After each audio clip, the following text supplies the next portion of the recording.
ॐ एकदन्ताय विद्महे वक्रतुण्डाय धीमहि तन्नो दन्ती प्रचोदयात्। ओं श्री परमात्मने नमः। प्रत्येक जीव केउठारे अवस्थान करती। परमब्रह्म परमात्मा तांकर पुणी निवास स्थान केउठी एवं जीव और परमब्रह्म ए दुहींकर निवास स्थान केउठी। प्रथमे जानिबा प्रत्येक जीव केउठारे निवास करती। जदि आमको कहीं पचारती तुम घर केउठी किंबा तुमे केउठी अछ, तो आमे समस्ते निज निजर ठिकाना देवा बा जो स्थान आम अच्छे से स्थानर परिचय देवा। यदि कहीं मते पचारती तुमे केउठी अछ, तो मु कहबी वर्तमान मु सालेपुर रे अछि। तो सालेपुर केउठी? कटक जिले रे। पुणी कटक केउठी ना ओडिशा रे। एवं ओडिशा केउठी? आम देश रे अर्थात भारतवर्ष रे। पुणी भारतवर्ष केउठी? एशिया महादेश रे। पुणी एशिया महादेश केउठी? अर्थात पृथ्वी रे। तदे पुणी किए पचारे ये पृथ्वी पुणी केउठी? सौरमंडल रे। तो सौरमंडल कौन? सूर्य, नवग्रह, नक्षत्र एवं ग्रह मानकर उपग्रह को नहीं सौरमंडल गठित होइछि। तो ये सौरमंडल मुख्य होउछन्ति सूर्य। तो पुणी ये समग्र सौरमंडल केउठी अछन्ति? ना शून्य रे बा महाशून्य रे। तो ये महाशून्य पुणी कौन? ये महाशून्य होउछन्ति स्वयं ब्रह्म, निर्गुण निराकार ब्रह्म। से निर्गुण निराकार ब्रह्म ठारे आमे समस्ते शून्य भाव भाषित होउछि। शून्य मंडल रे आमे समस्ते भासुचे। तेबे आम मानकर बा जीव मानकर निवास स्थान हेउछि स्वयं ब्रह्म। आमे समस्ते से ब्रह्म ठारे स्थित। स्वयं भगवान श्रीकृष्ण कहउछन्ति मत स्थानी सर्वभूतानि। समस्त चराचर प्राणी एवं सेमानंकर बासस्थान समस्त शरीर, इंद्रिय, मन एवं बुद्धि ये सबू सर्वभूतानि अंतर्गत। भगवान ही निजर प्रकृति द्वारा समस्त जगत को उत्पत्ति करछन्ति, स्थिति और प्रलय करती। से ही यही समस्त जगत को निजर कौनसी एक अंश धारण करछन्ति एवं एकमात्र से ही समस्तंकर गति, कर्ता, निवास स्थान, आश्रय, प्रभव, प्रलय स्थान और निधान समस्तंकर स्थिति भगवानंकर अधीन।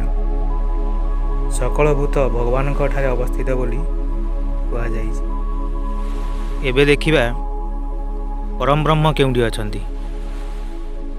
बृहद आरण्यक उपनिषदर पंचम अध्यायर प्रथम ब्राह्मणर प्रथम मंत्र ओं पूर्णमदः पूर्णमिदं पूर्णात् पूर्णमुदच्यते पूर्णस्य पूर्णमादाय पूर्णमेवावशिष्यते।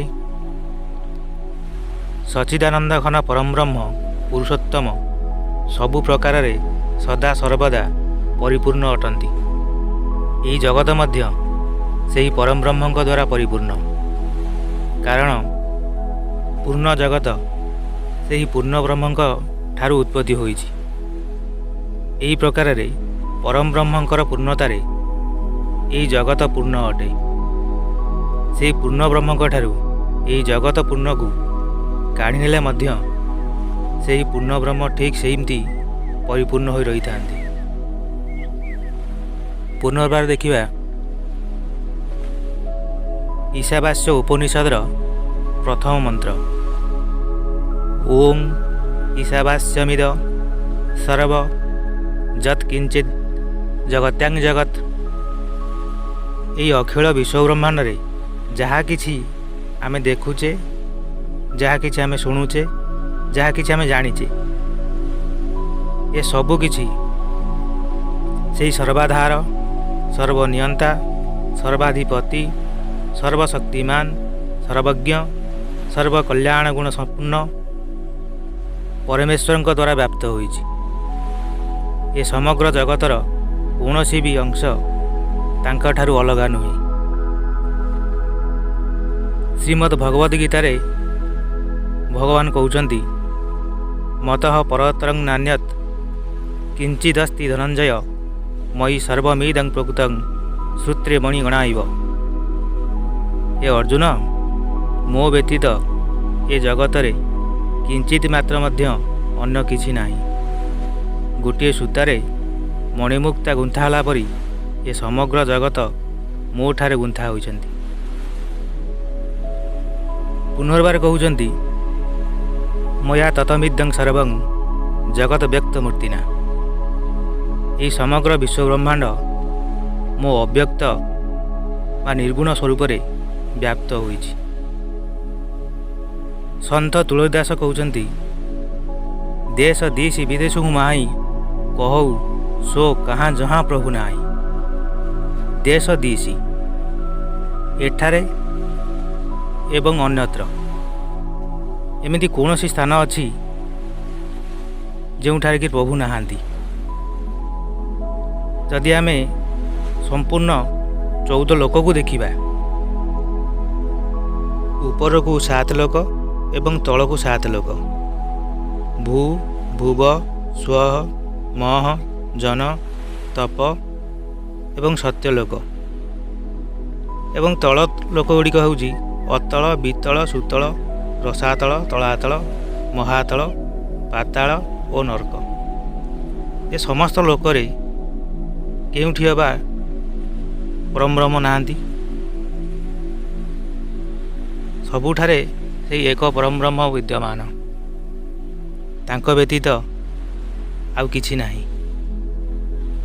ଏହାପରେ ଦେଖିବା ଜୀବାତ୍ମା ଓ ପରମାତ୍ମା ଉଭୟଙ୍କର ସ୍ଥାନ କେଉଁଠି?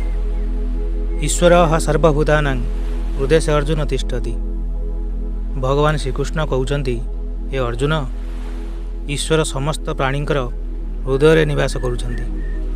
ପ୍ରତ୍ୟେକ ହୃଦୟ ଈଶ୍ୱରଙ୍କ ବାସସ୍ଥାନ। ପୁଣି ସେହି ପ୍ରତ୍ୟେକ ହୃଦୟ ମଧ୍ୟରୁ ମଣିଷର ହୃଦୟ ଈଶ୍ୱରଙ୍କର ସର୍ବଶ୍ରେଷ୍ଠ ନିବାସ ସ୍ଥାନ। କାରଣ ଈଶ୍ୱରଙ୍କୁ ଅଙ୍ଗୁଷ୍ଟ ମାତ୍ର ପୁରୁଷ ବୋଲି କୁହାଯାଇଛି। ମଣିଷର ହୃଦୟ ଗୋଟିଏ ଆଙ୍ଗୁଳି ମାପ ବିଶିଷ୍ଟ। ଗୋଟିଏ ଆଙ୍ଗୁଳିର ଉଚ୍ଚତା ଯେତିକି, ମଣିଷର ହୃଦୟ ସେତିକି ବଡ଼ ଏବଂ ତାହା ଏକ ପଦ୍ମଫୁଲ ପରି। ସେହି ପଦ୍ମଫୁଲ ପରି ହୃଦୟରେ, ହୃଦୟରୂପକ ସିଂହାସନରେ ପରମାତ୍ମା ବିରାଜମାନ କରୁଛନ୍ତି। ଜୀବର ଶରୀରକୁ ନେଇ ତାର ହୃଦୟର ଆକାର ନିର୍ଦ୍ଧାରିତ ହୋଇଥାଏ। ମଣିଷର ହୃଦୟ ଏକ ଆଙ୍ଗୁଳି ମାପ ବିଶିଷ୍ଟ ହୋଇଥିବାରୁ ପରମବ୍ରହ୍ମ ହେଉଛନ୍ତି ଅଙ୍ଗୁଷ୍ଟ ମାତ୍ର ପୁରୁଷ। ପୁଣି ଜୀବାତ୍ମା ମଧ୍ୟ ସେହି ହୃଦୟରେ ଅବସ୍ଥାନ କରୁଛି। ଯଥା ପ୍ରକାଶତେ କୃଷ୍ଣଂ ଲୋକମିମଂ ରବିଃ କ୍ଷେତ୍ରଂ କ୍ଷେତ୍ରୀ ତଥା କୃଷ୍ଣଂ ପ୍ରକାଶୟତି ଭାରତ। ଭଗବାନ କହୁଛନ୍ତି, ହେ ଅର୍ଜୁନ, ଯେପରି ଏକ ସୂର୍ଯ୍ୟ ସମସ୍ତ ବ୍ରହ୍ମାଣ୍ଡକୁ ଆଲୋକିତ କରୁଥାଏ, ଠିକ୍ ସେହିପରି ଏକ ହିଁ ଆତ୍ମା ହୃଦୟରେ ରହି ସମସ୍ତ କ୍ଷେତ୍ରକୁ ଅର୍ଥାତ୍ ସମଗ୍ର ଶରୀରକୁ ପ୍ରକାଶିତ କରୁଛି। ଶ୍ୱେତାଶ୍ୱେତ ଉପନିଷଦରେ କୁହାଯାଇଛି, 4th ଅଧ୍ୟାୟ 6 ମନ୍ତ୍ର, ଦ୍ୱା ସୁପର୍ଣ୍ଣା ସୟୁଜା ସଖାୟା ସମାନଂ ବୃକ୍ଷଂ ପରିଶସ୍ୱ ଜାତେ ତୟୋର୍ ଅନ୍ୟହଂ ପିପଲଂ ସ୍ୱାଦସ୍ତ୍ୟ ନସ୍ନ ନନ୍ୟୁ ଅଭିଚାକସିତି। ଯେପରି ଶ୍ରୀମଦ୍ ଭଗବଦ୍ ଗୀତାରେ ସମଗ୍ର ଜଗତକୁ ଅଶ୍ୱସ୍ଥ ବୃକ୍ଷ ରୂପରେ ବର୍ଣ୍ଣନା କରାଯାଇଛି, ଠିକ୍ ସେହିପରି ଏହି ମନ୍ତ୍ରରେ ଶରୀରକୁ ଅଶ୍ୱସ୍ଥ ବୃକ୍ଷ ଏବଂ ଜୀବାତ୍ମା ତଥା ପରମାତ୍ମାଙ୍କୁ ଦୁଇ ପକ୍ଷୀ ଭାବରେ ବର୍ଣ୍ଣନା କରାଯାଇଛି। ମନୁଷ୍ୟ ଶରୀର ଏକ ଅଶ୍ୱସ୍ଥ ବୃକ୍ଷ। ଜୀବ ଓ ବ୍ରହ୍ମ ଏହି ଦୁଇ ଜଣ ସବୁବେଳେ ଏକା ସାଙ୍ଗରେ ରହିଲା ବେଳା ଦୁଇ ଜଣ ମିତ୍ର, ଦୁଇ ପକ୍ଷୀ। ଶରୀର ରୂପକ ବୃକ୍ଷରେ ଦୁହେଁ ସାଙ୍ଗ ହୋଇ ହୃଦୟରେ ନିବାସ କରୁଛନ୍ତି। ପ୍ରାରବ୍ଧ ଅନୁସାରେ ସୁଖ ଦୁଃଖ ରୂପକ କର୍ମଫଳ ହେଉଛି ଏହି ବୃକ୍ଷର ଫଳ। ପକ୍ଷୀରୂପୀ ଜୀବାତ୍ମା ଏହି ବୃକ୍ଷର ଫଳକୁ ଖାଉଛି ଆଉ ସୁଖ ଦୁଃଖ ଭୋଗ କରୁଛି। କିନ୍ତୁ ଅନ୍ୟ ଏକ ପକ୍ଷୀ ଯିଏକି ପରମାତ୍ମା, ସେ କେବଳ ସାକ୍ଷୀ ରୂପରେ ଦ୍ରଷ୍ଟା। ସେ ଦେଖନ୍ତି, ସବୁ ଜାଣନ୍ତି ଏବଂ ବିଚାର କରି ଫଳ ପ୍ରଦାନ କରନ୍ତି। ତେବେ ଆମେ ଯାହାକୁ ପରମଧାମ, ଗୋଲକଧାମ, ଗୋଲକ ବୃନ୍ଦାବନ, ବୈକୁଣ୍ଠପୁର ଓ ସତ୍ୟଲୋକ ବୋଲି କହୁଛୁ, ସେ କେଉଁଠି? ଯେଉଁ ସ୍ଥାନରେ ଈଶ୍ୱର ବିରାଜମାନ, ସେ ତ ବୈକୁଣ୍ଠପୁର, ସେ ତ ପରମଧାମ। ଯଦି ସମଗ୍ର ବିଶ୍ୱବ୍ରହ୍ମାଣ୍ଡରେ ଈଶ୍ୱର ବିଦ୍ୟମାନ, ତେବେ କ'ଣ ଏହି ବିଶ୍ୱବ୍ରହ୍ମାଣ୍ଡ ପରମଧାମ ନୁହେଁ, ବୈକୁଣ୍ଠପୁର ନୁହେଁ? ଯଦି ଏହି ହୃଦୟରେ ଈଶ୍ୱର ବିରାଜମାନ କରୁଛନ୍ତି, ତେବେ କ'ଣ ଏହି ହୃଦୟ ପରମଧାମ ନୁହେଁ? ଯଦି ଏହି ହୃଦୟରେ ଜୀବାତ୍ମା ପରମାତ୍ମାଙ୍କ ସହିତ ନିବାସ କରୁଛି, ତେବେ କ'ଣ ଏହି ଜୀବ ପରମଧାମରେ ନାହିଁ? ଆମେ ସମସ୍ତେ ବୈକୁଣ୍ଠପୁର ବା ପରମଧାମରେ ଆମ ପ୍ରଭୁଙ୍କ ସହିତ ବିରାଜମାନ କରୁଛେ, ଆମ ପ୍ରଭୁଙ୍କ ସହିତ ରହିଛେ। କେବଳ ଅଜ୍ଞାନତା କାରଣରୁ ଆମେ ଅନୁଭବ କରିପାରୁନେ। ଅନୁଭବର ଅଭାବରୁ ଆମେ ପ୍ରଭୁଙ୍କୁ ଦର୍ଶନ କରିପାରୁନେ। କେବଳ ଅଜ୍ଞାନତା ହିଁ କାରଣ। ଜୟ ଶ୍ରୀକୃଷ୍ଣ।